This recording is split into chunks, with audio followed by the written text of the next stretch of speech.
Brandon. Welcome, Brandon. I was hoping to be there in person to greet you. I'm sorry I'm not. But also I love the whatever is happening with the camera. Maybe this isn't my first time attending on Zoom, but it's zooming in on you, Sean, and on you, Charles. So that's really neat, whatever it is. There is a feature on this camera that whoever is speaking, it's supposed to find them and zoom in on them. I find it annoying, but it's good to hear you find it nice. All right, so we have a quorum. The meeting is now called to order. First item on the agenda is the introduction of Brandon Lang. So Brandon, go on, tell us a little bit about yourself. Yeah, thank you for having me. My name is Brandon Lang. I'm a civil engineer. I work for the Veterans Administration in Madison. I actually grew up in central Wisconsin between Marshfield, Stevens Point area, and did my undergrad at UW-Platteville. Went to grad school at Purdue. Most of my career I spent with the Federal Aviation Administration doing project engineering for their infrastructure for about 16 years, 17 years, and then just about a little over a year ago, I went to the VA. So, and I'm doing project management for them on their construction projects, renovation projects, and other things. We lived in Middleton for about 3 years. I have a 6-year-old daughter, and my wife is works from home. She's a psychologist. And yeah, I'm just here to hopefully help out, learn a lot. I'm sure it'll take me a little while to get up to speed, but I'm really excited to get involved and help out in the community wherever I can. Cool. Should we go around the horn and each say, Yeah, Don Canor. Say it. Before. By the way, I was born in Marshfield. Okay. That's It's awesome. another connection, Another but I did connection. not go to Platteville for my Okay. undergrad. All right. And we live in the same neighborhood. so Middleton Hills guy? Yeah. All right. Charles Myers, I'm the chair. Don was too modest to say that he's the vice chair on this committee. And I lived in Middleton since 2016. All right. Alder Hanairo. Hi, Brandon. I'm Alder Lisa Hanairo, one of the 2 alders on the committee, and I'm actually the alder for District 6, where you live. And I've lived in Middleton 6.5 years now, and I'm retired. I was one of the pandemic early retirees. I used to work in public policy on issues related to the Great Lakes and also radioactive waste management. All right, Carrie. Hi, Brandon. My name's Carrie Scheffner, and I've lived in Middleton about 10 years. I work for the U.S. Green Building Council. You might have heard of LEED.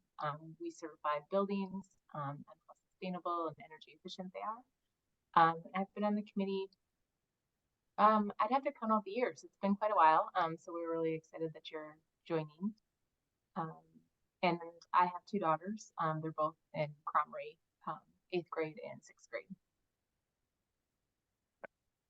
And I'm Sean Stowski, staff. So and I've been here. This is my 30th year now. Oh, wow. I keep thinking I should get good at this.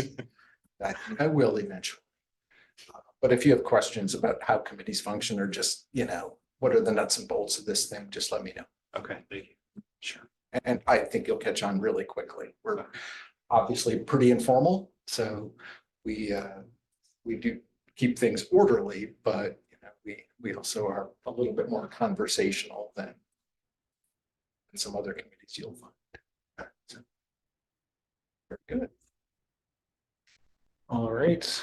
So the minutes from the 11th of December 2023. Does anyone have any corrections or other items that they'd like to address regarding minutes? All right, hearing none, I accept the minutes. And now agenda item number 3, Century Avenue Bridge replacement design issues. So here we are. Elisa, if you would like to walk us through your memo. Sure. So the memo, I guess, gives a little bit of background on the project. I know it's been in front of this committee before, but we're moving forward with the design at this point. So it's the bridge on Century Avenue over the Pheasant Branch Creek, just west of the Branch Street intersection. So that's what we're talking about. The memo kind of goes into a little bit the typical section, so what that cross section on the roadway is going to look like, both on Branch Street and on Century Avenue.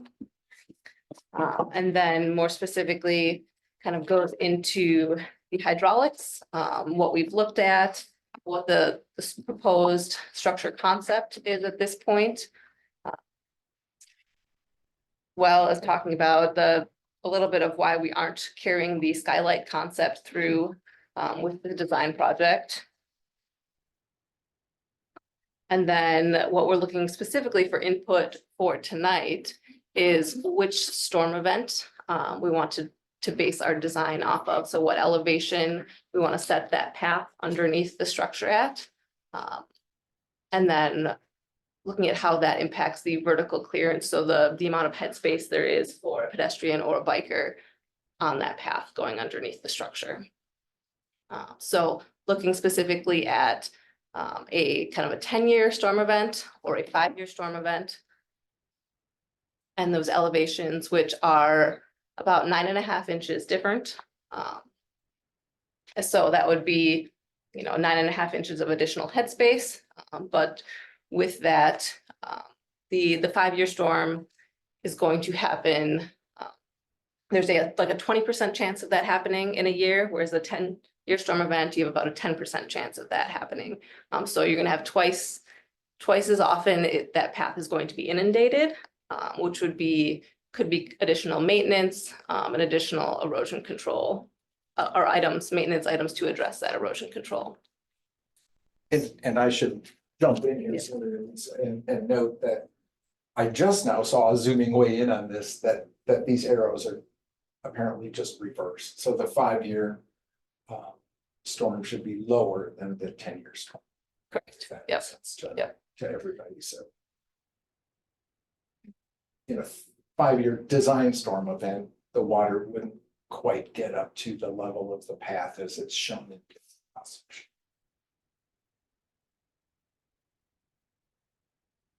Sorry about that. That's fine. So yeah, I guess that's the input that we're looking specifically for from the committee is what, which of those options we want to move forward with. And if there are any questions about the rest of the design memo, any of the drawings, obviously we can circle back to them because it's just where we're at right now. But this is one of the design questions. And frankly, I'm pleasantly surprised that this works at all. Yeah, I was just gonna say, this is extending the path under the bridge to cross Century. Yeah. Yep, you will notice that it's significantly higher than what's there today. It's a little over 3 feet Yeah, higher than existing. Yeah, how does that affect Branch Street when it comes down? It's honestly, it's not that big of an issue. That If big a you deal? look Okay. at the plan and profile sheet, I think it brings it back down. So we're probably within about 6 inches at Branch Street. Okay, And even with that, the profile along Branch Street is pretty conducive to raising it a little. As long as it's a minor, 6 inches to a foot, it was not an issue. sure. So it's raising, where you're coming out of that curve, it's raising that part, but it's tying in close anyway to Branch Street. How does that overall plan then, because you're down low, obviously you're dropping it from the existing trail. Well, you're not actually, you're probably coming from the one direction, you're keeping it at the same level, but on the north side of Century, there's that plan for the parking structure, out, restrooms, this type of thing. How does that all tie into there? So the scope of this project is I just- know it doesn't. Right, address it just that. takes the path to the end of proposed retaining wall that we're gonna have to put in just to, because of the grades difference.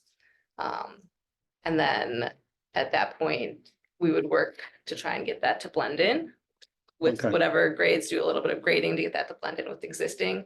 And then whenever that trailhead is developed, Middleton would then be able to connect into it with whatever that trail plan ends up being. Okay, okay. But at least in concept, that's further north, so we can climb grade to get up to that future How much shelter. further north are they thinking? I don't recall the distance. So you're probably of that. there in the parking area then, right, as you cross. This would Century. all still be parking, yeah, it's kind of off the page here to get to the shelter building. Per concept. Yeah. So Carrie's. Carrie. hand up. Yeah, I have Okay. a similar question as Don. If you go to the aerial view, I was wondering, in the packet, so not this view, but it had like the blue, it's like the satellite view, I guess. Yeah, there you go. So basically is it the plan to kind of connect it for now to like sidewalk and so that the path you go, or like I guess what is the blue indicating? So from the south, I mean, there's the normal trail that you already use and see that climbs up to the road grade. Mhm. This would create a new trail that splits and goes down along the creek and under the bridge, and then just terminates once we get north of the bridge. It's intended that later, through a future project, we'll be able to extend that path up into sort of this zone where there's a planned future trailhead shelter building. And then there'll be some surface parking to the south over here by the Stagecoach Apartments. So for right now, the real goal is to get the bridge replaced, right? That's really what we're after. But while doing that, we've been trying to figure out, well, could we get an underpass for pedestrians and bicyclists so that they don't have to come up along the street and cross at Branch Street and get onto the trail system over here. And we're thinking maybe there'll be a future pedestrian bridge over the creek up here near the trailhead. But this would just be an easier way to get to points south, if you will. Okay, thank you. And then my other question is, I know in the packet there were some other pictures of underneath bike passages, and I was just wondering like what they did in terms of the 10-year flood, what's typical, I guess. And then I think we also have in Middleton, right, we have other bike paths that go under bridges. So I was just wondering if we had some other examples that we could reference. We do have a bunch of other bike paths that are underpasses for bridges. We've had a lot more flexibility with those because they were designed from the get-go instead of retrofits like this. So we didn't have to worry as much about constraining ourselves to headspace or even the creek elevation because we could just raise the road since we were building it anyway. Here we're kind of pinned by number one, existing buildings, including the one, new apartments just to the southeast. So we can only raise the road so much before the road starts getting higher than the apartment building. We can't lower the creek.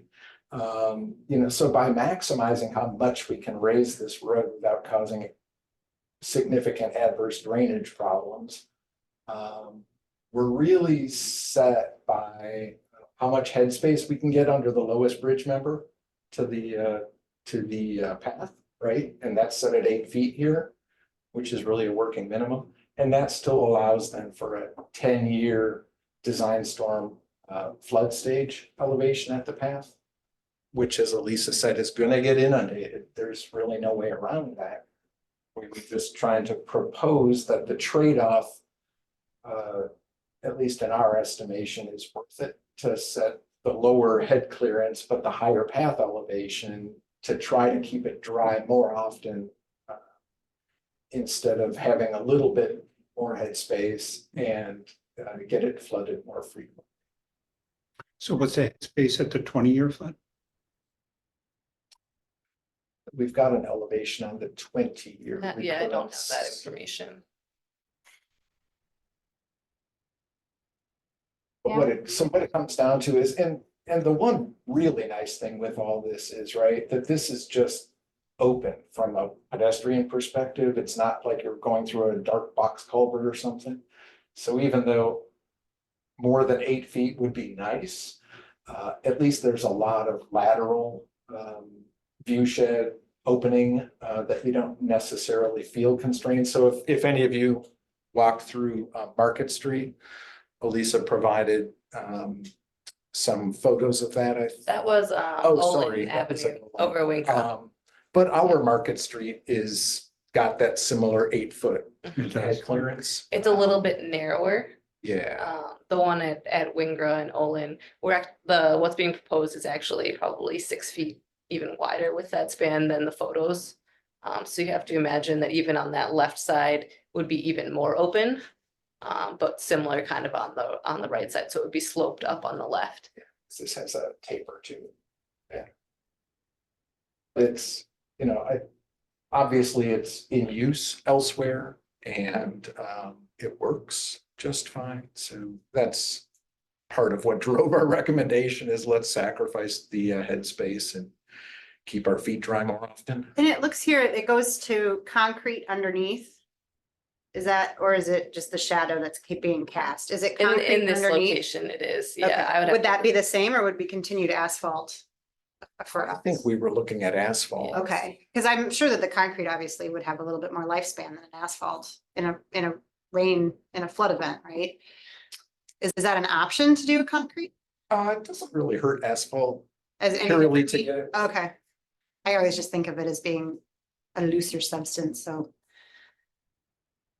Can a roller go under there at 8 feet for pressing down Well, the it's asphalt? gonna depend, but if we bring a Oh. mini roller in, like a Yeah. 4-foot, that Yeah, would fit that'll easily. fit. Okay, but not a standard one. A large roller, I don't know, Yeah. might be tight. Yeah. The operator sits sideways. Stuck. Yeah. What is the city? I mean, they're the ones that have to maintain this. We here at Public Works we think 10% with more headroom is perfect. What does the city want to do? Because they're the ones that have to maintain this 10% more. I think most of what we bring in here will be pickup trucks. But when we have to sweep it, we'd probably bring in our skid steer and broom. And that fits in 8 feet, Okay, no worse than 10 feet. I can go right through. Is that for snow removal too? Is that the one The skid steer like the does? pickups would do. Oh, the that. pickup. I was thinking okay. more like the sweeper, they Yeah. got those broom attachments. For all the leaves that will be under there. at once. Yeah, or when it floods, if sand gets on Oh, there, yeah. we'll wanna sweep it off again. and then this really wouldn't be usable for probably as many years as it takes to build another bridge across the creek further north. And or that recreation facility or drop-off facility. Constructed, because right now it's sort of goes in as a dead end. Right. Because you can't go anywhere from there. And that would be my question too. I see Lisa has her hands Yeah. up, but as a tangent to that, if you could explain on page 4, where Carrie was pointing out the blue, it looks like it doesn't meet up on the north side. It looks like No, whatever path they it's a dead end. tunnel under. Yeah. So yeah, So for now, for this project, it'll just end. So that's just a dead end. Now, that doesn't mean people can't choose to walk up here. but what about bikes? But they wouldn't be able to cross the creek Yeah. until we put in another bridge. Okay. Older Hanairo, Yep, sorry, go ahead. Older Hanairo has had her hand raised. Okay, thank you. On the maintenance issue, I just wanted to share something that Mark Opitz shared with the Ped Bike and Transit Committee. After he went to Fort Collins, Colorado on a bike excursion, and he had asked them a question. And unfortunately, they didn't weigh in on, a certain elevation, but they just noted your city should be prepared with appropriate trail maintenance equipment to effectively clean the underpass after water levels have subsided, and that it's important to build in safety tours for crossing over the above street in the design of the the overpass or the underpass for when this does flood and is inaccessible. So I think that should be included. And then also I was going to ask, is there any reason not to replace the sidewalk on the south side of the street that's showing in yellow here when the bridge is redone? Replacing that with a wider multi-purpose path so that when there is flooding and the underpass can't be used, that crossing at Branch heading west to connect to the Conservancy path would be better than what's there now, basically. It's a pretty narrow, broken up sidewalk. You mean heading east? I think you're referencing this part of the bridge that's along. Nope, the- from Beaver Brook, is it the name now? West to the path Okay. So here. in the right? Conservancy corridor. Yep, thanks. Design this wide sidewalk. That was actually one of the first things we talked about. And I believe Mark Opitz was at that meeting about what's the overall citywide bike ped planning, in the area. And it seemed, my recollection anyway, is that the long-term path connection, multi-use path is along the north side, but is not planned along the south side. So I understand your point that while this path is flooded, bicyclists out in the rain will still want to use this surface crossing. Mm-hmm. But- And I would just add, Sean, if you're right about the plan to put the path on the north side, but if you scroll further west at the corner of Old Creek Road and Century, that house on the corner now has a big fence that is blocking, well, it will prevent us from extending that path as wide as it is, up to that intersection. Yeah, And maybe that can be addressed in the city's road diet study at some point, because I know that's been separated from this overall project. right, exactly. And I know, planning sometimes is long-term, and as property owners change, maybe an opportunity comes up. That has happened before. But I didn't hear that along the south side of Century Avenue, is long-term path plan, just on the north side. Right, and I'm only suggesting it to, in the portion, the segment from the current corridor creek path to Branch Street. Just that, again, following up on what Fort Collins recommended about making sure there's a safe way to cross. The crossing is good, but for when it's flooded, the crossing there at Branch is okay. But then to get west to the path is a little dicey. Because this is still 6 feet, right? Yes. Okay. Yeah, I thought that's what we had settled on, was to make this wider, right? Not 10 or 14, but 6 anyway. Which I think is probably close to what's there now, that it's probably 5 or 6 now. So I guess our focus was on trying to make this better and consistent with our long-term planning without making this any worse. Yep, sure, and I get it, but I can tell you as someone who, I ride my bike on this, and it is, if you're approaching someone who's walking a dog or a kid or, has a stroller, it, especially on the bridge itself where there's no place to go, it could get, again, just a little dicey. Yeah, and I think part of it is too, a lot of this is funded beyond the city, so there's a lot of other players involved who would have an opinion too about what's reasonable for this project. But that was one of the things, I think even, was it FHWA was at that meeting at one point? Or was that a WISDOT? It would be person? WISDOT, yeah. WISDOT. Oh, I'm sorry, Brian. Yeah, and the county, You'll- yes. Brian, Brian Rice is the county engineer working on this. Yeah, and just so you're kind of aware, that was an option that we kind of discussed with WISDOT. Because there's not really a bike path on it, It was a little harder to get them to agree to pay for 80% of an even wider bridge. Just rough calcs off the back of a napkin. An extra 4 feet on this bridge would probably be another $100,000 just to get the path to fit. And they're pretty big on if it doesn't connect to a path, they're not willing to pay for it.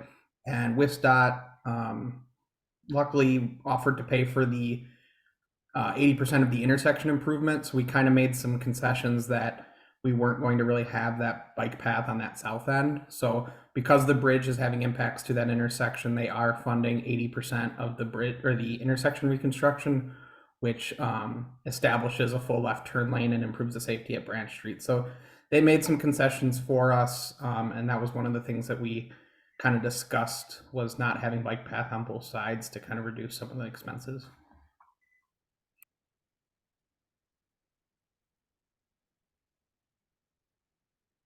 Some additional information that might be helpful is just how often how often the creek has hit those elevations, both the 5-year and the 10-year in the last 5 years, just from the stream gauge data.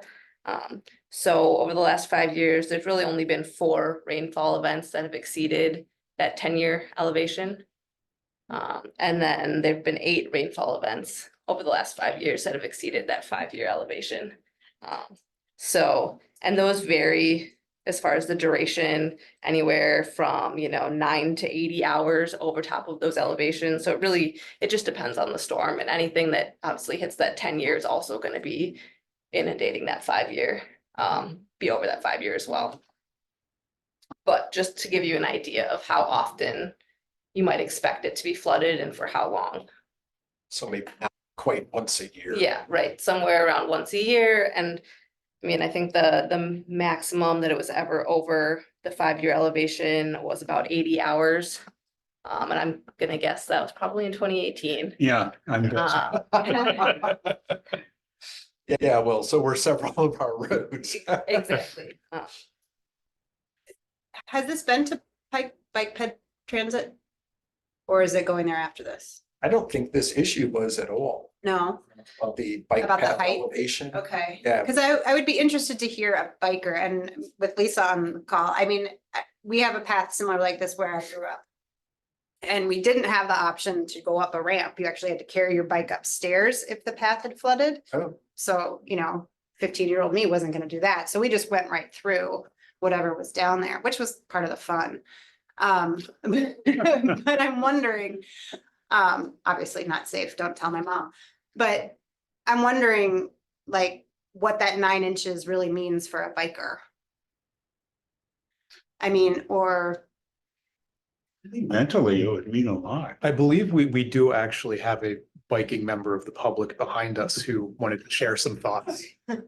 So go ahead, please state your full name for the record, and Thanks for having me.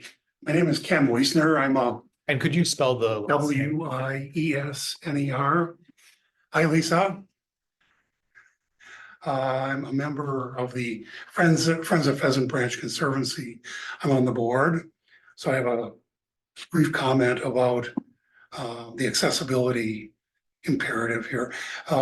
Regarding elevations, I've ridden the Olin Avenue underpass a bunch of times. I mean, many times. I've never felt height constrained riding that one. In my mind, it would be better to keep it at the 8 foot rather than sinking it. More flooding is going to be more debris. Lower to the creek is going to be more dew and other things that might be hazardous. So as this is my personal opinion, this 8 feet is fine, based on using the Olin Avenue crossing, which is not the scary one underneath John Nolan, by the way. That's to avoid. I don't know what the clearance is there. It has actually the same clearance, but it's much narrower. So Oh, yeah, you feel very It's just really constrained. creepy. Yes. So anyway, this is gonna be just fine, personal opinion. Can I go on to my friend's comments? Yeah, so the Friends of Pheasant Branch has a strategic priority regarding accessibility. And we see this path underneath Highway M as a critical piece of maintaining safe access for folks that are in a chair or have trouble walking, whatever. Going across at grade at Branch and Century Avenue is harrowing. It's harrowing even if you've got a grandkid along on a bicycle. And so me personally, again, totally support the concept of getting this bikeway underneath Highway M, and then also encouraging the city to go ahead when you can with the trailhead development, which is laid out in the comprehensive plan, because that's going to provide handicap parking, restrooms, and other things that are going to greatly enhance the accessibility to the Conservancy from the south side. The use of the Conservancy continues to be at or above capacity for all the parking lots, and this trailhead will be a particularly good addition, and we totally support that. All right, thank you so much. Do Yep, you have anything else that you wanted to add? 3 minutes. Oh, you don't constrained. Well, Yeah, you're rehearsed. not constrained. Appreciate it. And Carrie, you're our representative on Ped Bike and Transit. Do you have anything that you'd like to add about the elevation and cycling? No, I think my comments before, like I think that I'm supportive of the 10-year storm option. I think that's a good option. That's all I would say.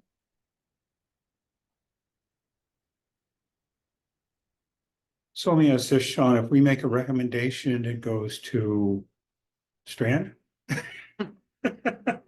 Yeah, typically design issues have been dealt with here. Okay, okay.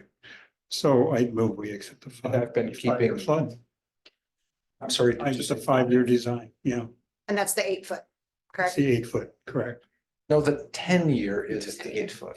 10 years, 8? The 5-year would be 8 foot 9 inches. Oh, well, then let's go with a 10-year. I'm sorry. Okay. I'll second that motion. I misthought.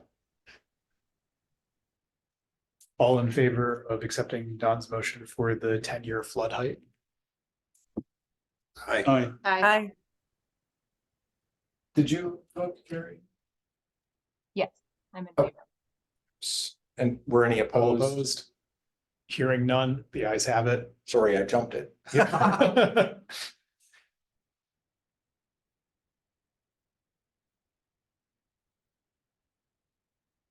All right, and that's really the only design issue input we were seeking today to, get Strand off on the right foot, so they're not going in circles. Construction next year? 27. 27. Yep. Okay, I just have to plan my roads in the future. I think the concern was that the environmental study would take some time. Yeah, I'm sure it would, yeah.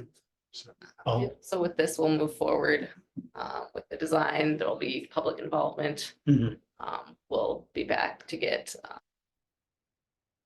input from the city regarding the section 4F of de minimis, just because we are impacting park plans Sure. that will have to go through. There's additional coordination with DNR to kind of get final sign off on the alternative. Will we have another chance to review like the design further along? Yeah. Sure. Yeah, we just needed to get this on the board, so we're This not decision. in 2 or 3 different directions. Yeah, exactly. I was just curious if they consider like a traffic barrier between the sidewalk and the traffic lanes. I've just heard a couple of comments about crossing there on whatever side is the main one for pedestrians and bikers, I see. To add in some sort of a wall, like a permanent traffic barrier. I was like looking on at, Parmenter Street, we have something like that where we have the multi-use path, 2-way bike traffic right next to a traffic light on Parmenter Street. I'm not And we familiar. put a wall in there, mostly because we've got counter directional traffic. Okay. And we know it's gonna be on bikes. If it were pedestrian driven. We haven't done that because at least they're moving pretty slow with stable footing, but I don't know if the budget would allow something like that. we hadn't considered that or talked about that. How wide does that have to be? Because if we're worried about the DOT doesn't want to add an extra 4 feet for a bike, if we have to add width to the bridge to create space for that wall, we might be running into a budget issue. So if it's for the north side for the two-way shared use path, there's a 5-foot terrace. So we have 10 feet for the path, we have a foot buffer to the outside, and then 5 feet to the traffic lane. That's required for a two-way shared use path on a structure if there Oh, isn't a wow. buffer. Okay. Yeah, and on Parmenter, we didn't do that. We just built a wall instead. Are you talking about north of the roundabout? Is that what it Yes, exactly. The east side, is? Mhm. that bridge. Okay. It's a little parapet wall. If there's a bridge section, yeah, right there. Yeah, we probably really need to prioritize then Nope, connecting the in lower that one path to on the, Yeah. see the on north the, side of the bridge. on the left side, there's like a 5-foot terrace. Oh, and it's not grass, it's still paved. Right, but 'cause it it's on the counts structure. as space. Yes. So someone can and should be out here. I guess we could paint them online if not. Where, I guess, if we're in the design stage, is there a way that we can add a ramp up on the north side? Like we do on the south side? Can you go back to page 4? So the ramp that comes up going north towards Century, is there any way to get a similar ramp up on the north side? Well, that's what we'd have to do on site with this With the trailhead parking- Oh, development so you'd be going through the parking lot to get to the path. to here. Yep, it would, Hmm. I mean, the real goal was to get to this trailhead structure that's sort of in concept planned right now. But with surface parking, yeah, people could peel around and get to this path. The longer term goal is beyond the trailhead to get across the creek with a pedestrian bridge and get into the Conservancy Trail network without having to deal with Century Avenue at all. So they wouldn't have to come south to cross the bridge to get to the Conservancy. They could just go across the bridge. I'm just thinking if, but I still feel like we should have a ramp on the north side going up to that street path. That's not, that's Over here. over there, not, right, I'm saying. I'm looking at the Pheasant Branches trailhead concept, if there's just a way that we could, I guess there's not a lot of room there to do it though. We could probably do something on a temporary basis with our own crews separate Okay. from this project. Okay, Certainly in gravel, but we can blacktop it too. I mean, that's just a funding issue at that point, but that's all our land. We can sort of do what we want with it. And just from a Dane County perspective, we would prefer it to be outside of this project, just with federal dollars and that all being parkland. It opens up a lot more issues to try to do a bunch of grading in that park. So we Okay. would prefer it be done outside of the federal project because it does open up a lot in the environmental document. That's good to know. Thank you. I sort of guessed you would say that, but I'm glad you did. Thank you, Brian.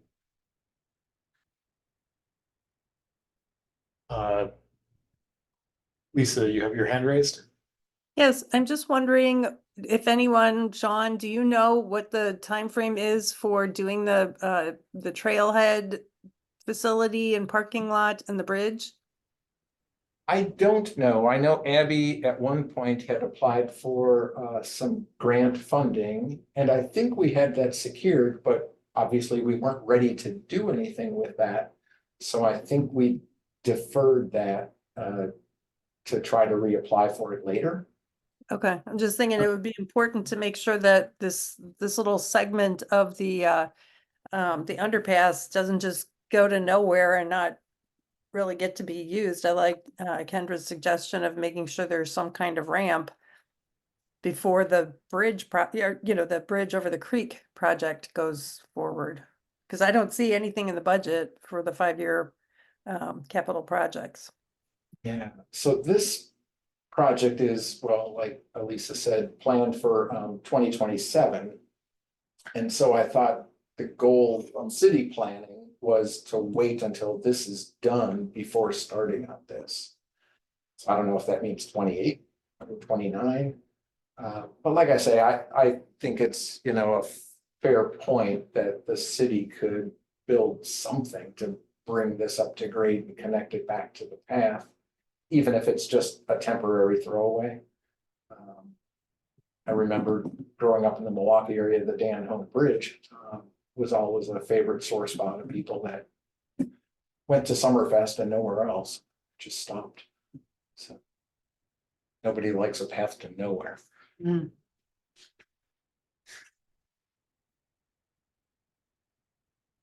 One other thing, because we are doing this right now without any real connection, we should probably have something in the notes to make sure that we have signs placed, trail ends until there is a trail for people to.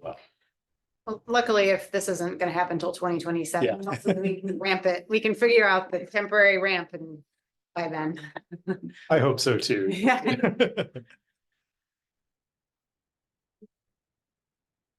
Yeah, we don't want to build something first, because for all I know, they might need some room for lay down or equipment storage, so I don't want to build something and then watch it get wrecked. Yeah. All right, do we have any additional comments on this agenda item? I'm just really excited because I thought this wasn't gonna happen. I thought because of the pipes underneath the creek and all the stuff that it was just not, so thank you for figuring. I wasn't so sure either. Yeah, Till we got the final hydraulics numbers, we weren't really sure how it was gonna work, and honestly, 3 feet was a lot to raise the roadway, but I'm happy that with the grades that are there, we were able to get something to fit in. yeah. Makes me feel better about my kid riding up to Orchid Heights. Oh, yeah, for sure. Right. Okay. All right, I hearing, didn't have anything else on that, so I think we're good to yeah, go. hearing no additional comments, agenda item number 4, general engineering service agreements for the year 2024. Thank you. 25. thanks. Thank you for joining us. Thanks. Thanks, Elisa. Thank you. I'm gonna sign off too. All right, see you, Brian. Yeah. Say hi to John for me. All right. So, Sean, if you'd like to. Yeah, so this is a pretty normal thing. Every other year, we get into agreements with a handful. Well, it's become more than a handful of engineering firms with which we do a lot of work. And this particular agreement is set up to be relatively nimble in hiring an engineering firm that has some skills that we need to use for really small scale things. A quick survey or TIAs, we do quite a bit that we've already got an agreement, and all we do is write a task order that says, here's the scope, here's the dollars, let's go get it done. But we're not sending out RFPs and evaluating them and going through committees and council processes to get under agreement. It's just sort of all pre-approved. And so, like I say, we do this every other year. But it doesn't set any particular scope of work or dollar figure for anything. Until that's funded, the task orders themselves typically are discussed by staff with the consultant and then approved directly by the city administrator. Sean, I had a question about the non and associates fee schedule. Okay.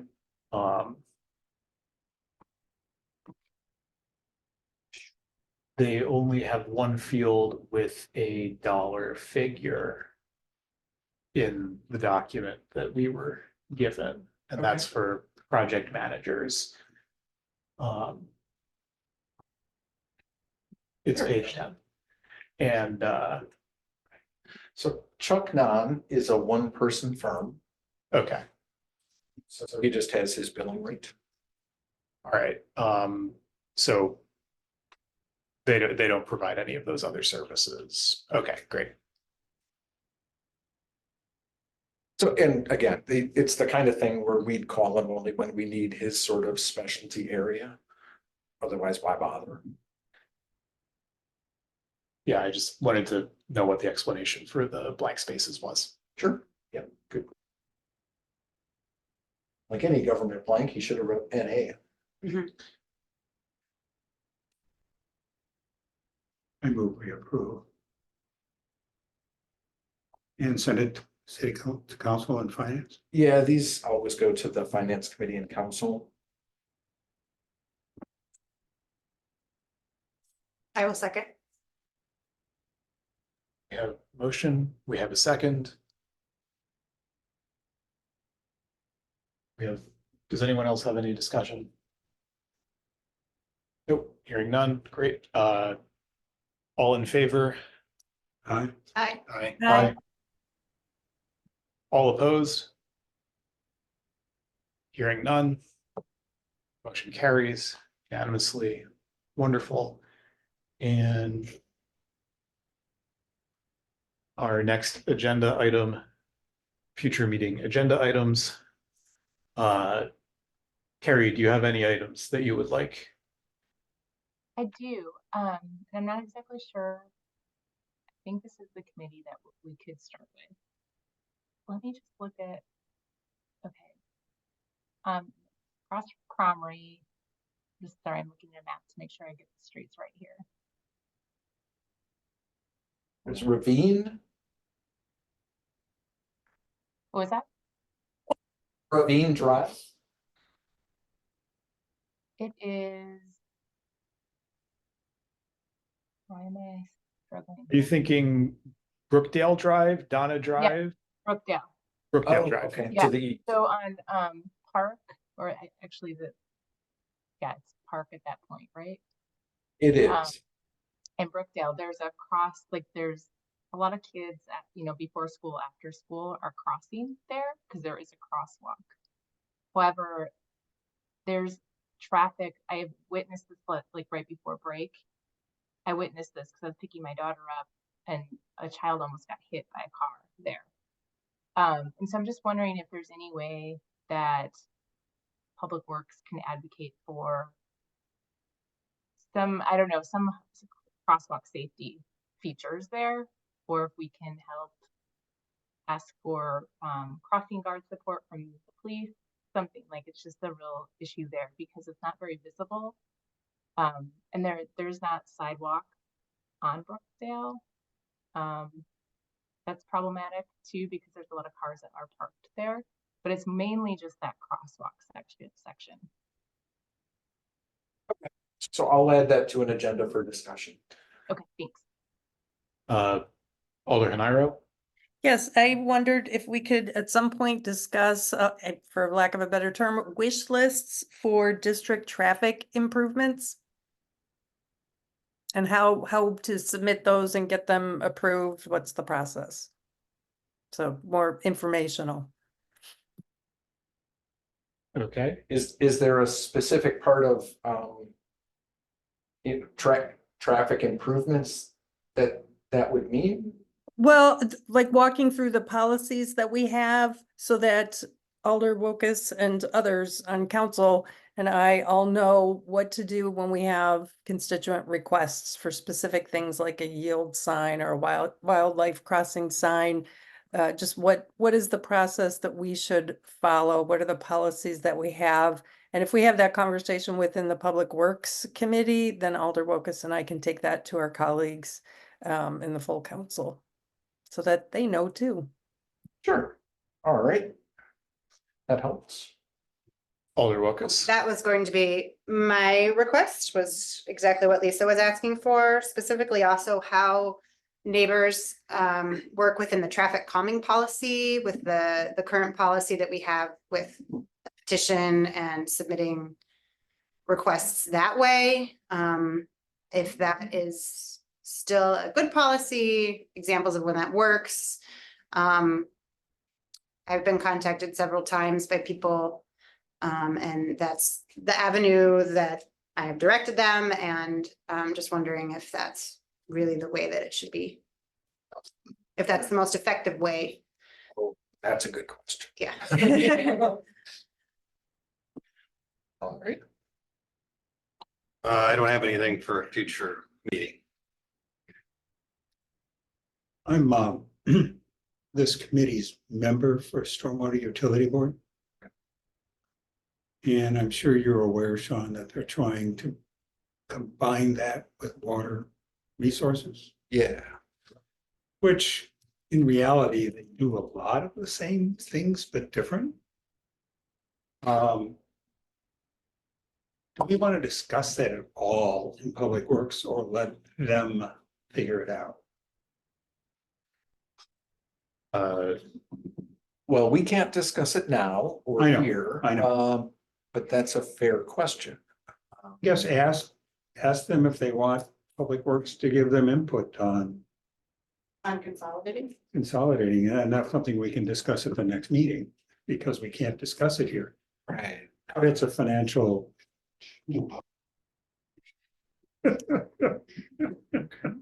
Just to put it bluntly.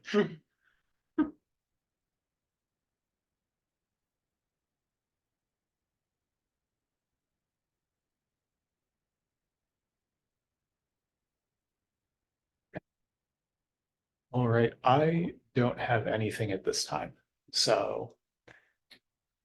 We have reached the end of that agenda item and we have reached the end of our notice agenda. The meeting is adjourned.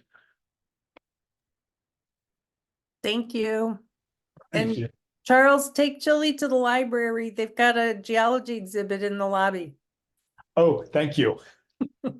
Also, my wife's artwork is hanging on the wall. Oh, In the entry? No, in the whole window wall in the library. Oh. Awesome. Have to look for it. It actually has a name, but I forget what they call it. It's some And, studio something or another. Sean, if you could. It's been a while since I've been to the library. It's across the street. I know. And thanks to Public Works, when we